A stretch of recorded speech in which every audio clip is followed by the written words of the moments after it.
Hi there, VC. I have been doing very much 80s now, so I thought it was time to do some little jazz again. I felt like doing some jazz, and I have a couple of uh, records here from a collection that I'm really fond of actually, and that is my collection of jazz EP and singles. I like finding small jazz EPs. Uh, and maybe it's the same fascination as it is with 80s singles also. But there's something special with old jazz singles actually that I really like. And I have been buying some really interesting stuff through the years actually, and especially most recent years.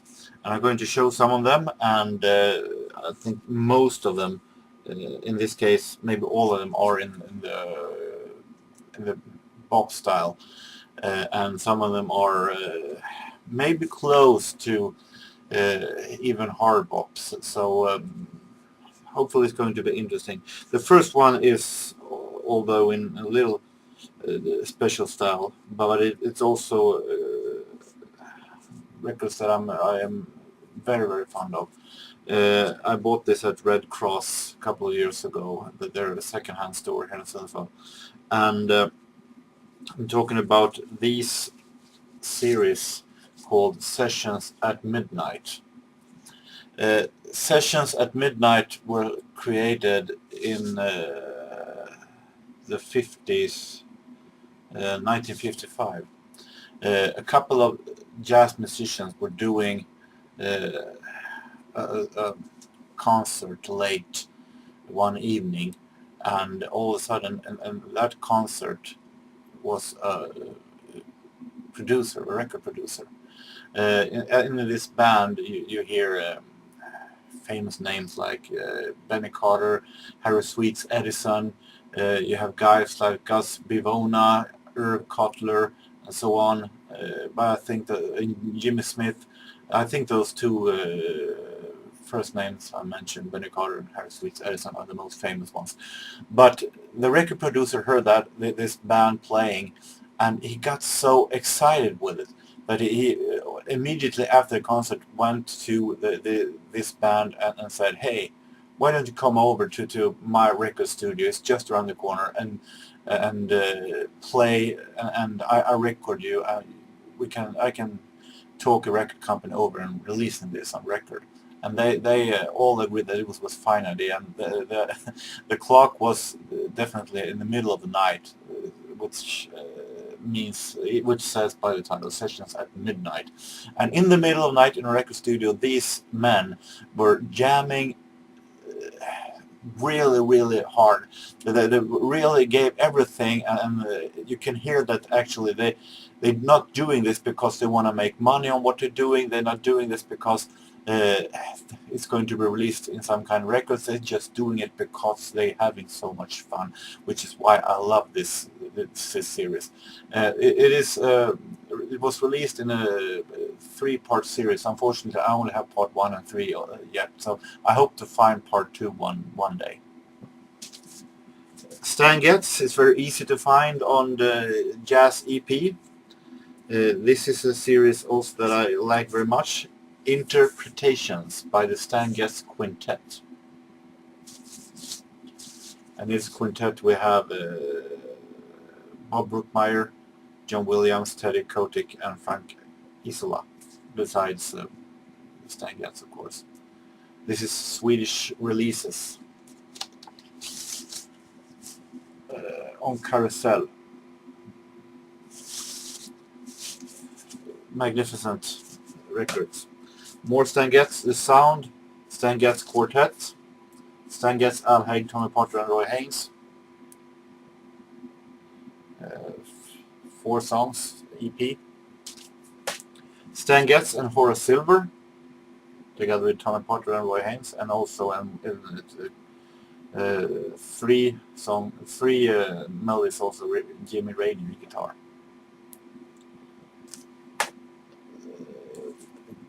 always fun to find Stan Getz on EP. It's really great tenorist, does fantastic numbers on these EPs. Next one we have here also a Stan Getz with Swedish All-Stars with Bengt Hallberg. Stan Getz played a lot in Sweden and got many Swedish friends, and here he plays with just Swedish musicians. Unfortunately, the sleeve aren't in all the best shape, but when it's music like this, I can live with that. The Swedish musicians he plays with is Bengt Hallberg piano, Gunnar Jonsson bass, Jack Norén and Kenneth Fagerlund drums. They playing one on each. And this is a great, really great EP. I'm talking about combining American and Swedish musicians. I have a lot of EPs here that I'm really fond of. I really like that combines Sweden and America in music. The really fine EPs. Well, this one is this sleeve isn't maybe in the best shape, but still it's great EP. Benny Bailey Quintet. Bernt Rosengren tenor, Ingemar Westberg piano, Sture Nordin bass, and Joe Harris drums. Benny Bailey, of course, lived in Sweden for a couple of years when he played with Quincy Jones and Harry Arnold Orchestra, as I said in the previous clip. Tommy Potter Sextet. Now we're talking really classic releases. Tommy Potter, bass player, along with his friend Joe Harris and pianist Freddie Reed, and all Swedish saxophone players and the trumpet player. Rolf Eriksson trumpet, famous also in America. Åke Persson trombone, Hacke Björksten tenor, and Stig Gabrielsson baritone sax. Fantastic. This is a single, two melody singles. Also we have here Rolf Eriksson and Benny Bailey. They did a lot of recordings and they were released in different names. Rolf Eriksson and Benny Bailey Quintet. This is Rolf Eriksson, that is the Swedish part of this one. You also have Freddie Red piano, Tommy Potter and Joe Harris. Very fine looking EP that I care very much about. Here also another Rolf Eriksson and Benny Bailey.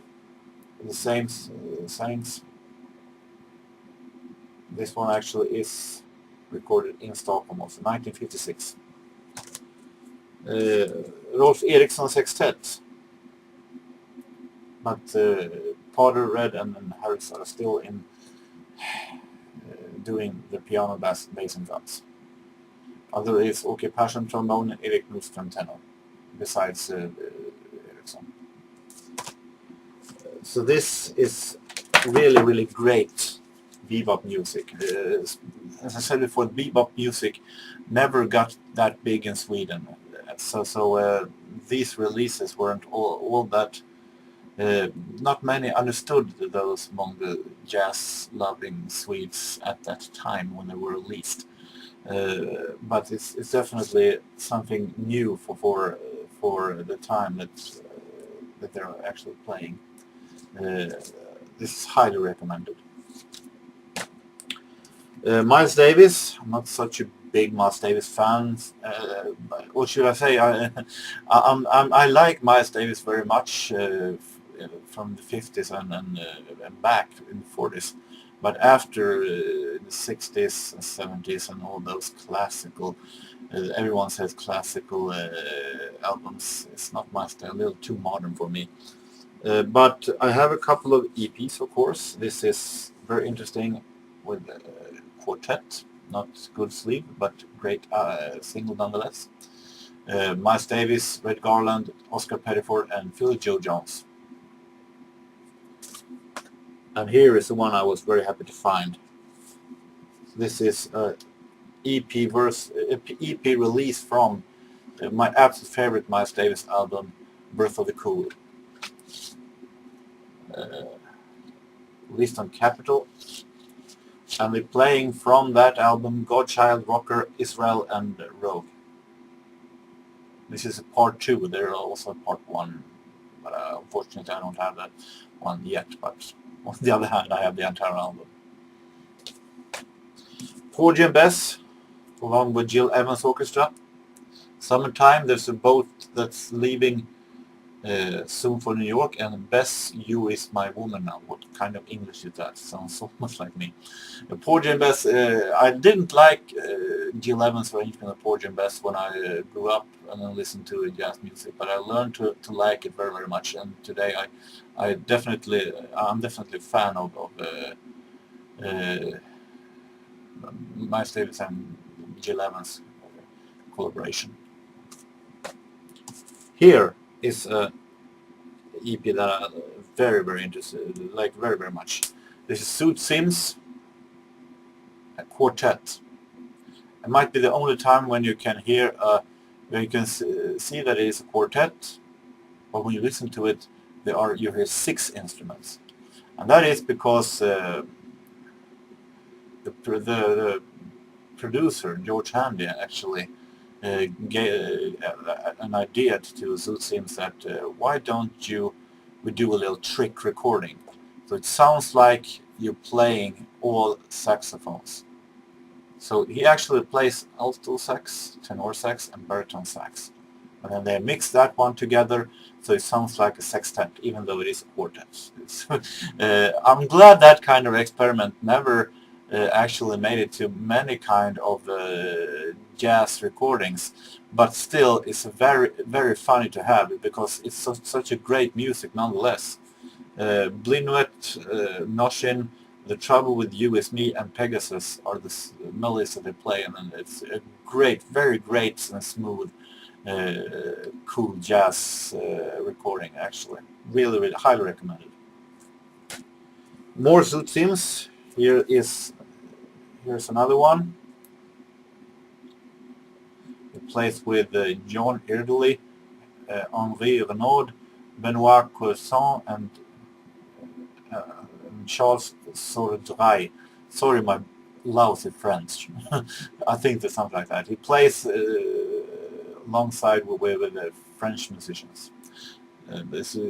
Although it's a great recording on Telefunken. Jerry Mulligan, also pretty easy to find on EP. This is one of my absolute favorites.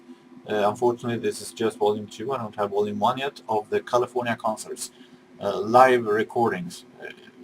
I heard it yesterday again, and great recordings featuring guests of Bob Brookmeyer and Zoot Sims. Jerry Mulligan and Thelonious Monk, Giants Meeting. We also have Wilbur Ware on bass and Shadow Wilson drums. Released in 1957.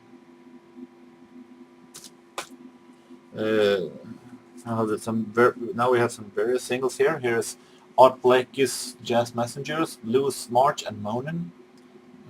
Nice little single. Not that big fan of Jazz Messengers, that kind of jazz, but this is actually a great EP. Released on CBS. Charlie Parker. Bought this because it was a couple of songs I didn't have actually. I Hear Music, Laird Baird, Kim, and Cosmic Race. Released on Carousel. Many of those are Swedish released actually. Of course, those are the easiest to find on second-hand stores, but it doesn't make them any less interesting. Julian Cannibal Adderley.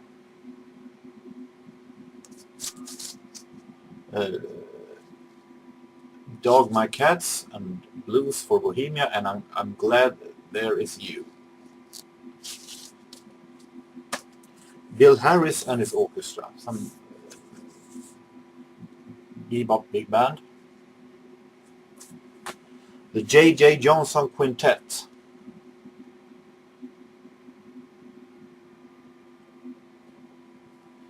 We have Al Coon and Bob Brookmeyer Quintet.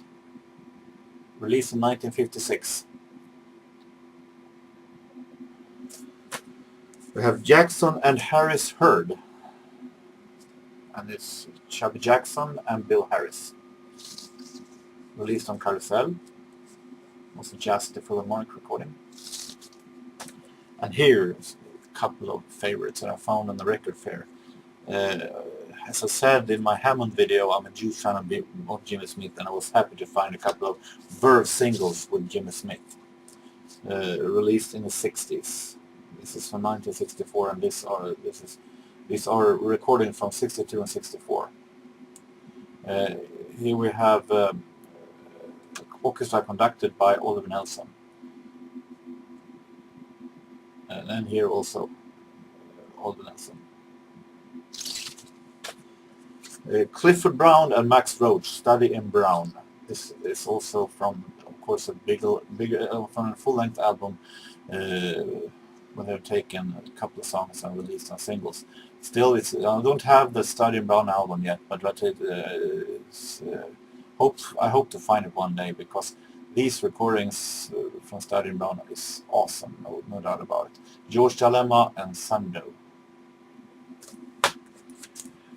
Three trumpets, Art Farmer, Charlie Bird, and Aji Suleiman. Who's Who and Diffusion of Beauty. You also have Dodd O'Brien piano, Addison Farmer bass, and Ed Thigpen drums. And finally, for now, a nice little piano, Moose Allison with trio. This is very special. It does some singing.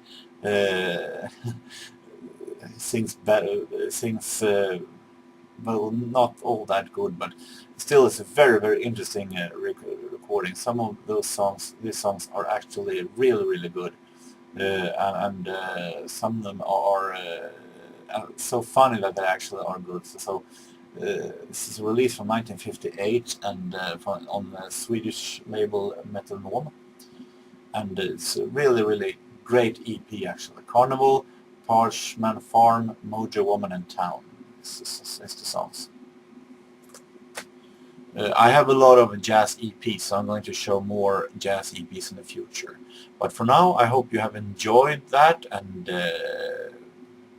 will continue with me to spread the word of jazz music to the world. So until next time, I hope you have a very nice beginning of the week, and so long.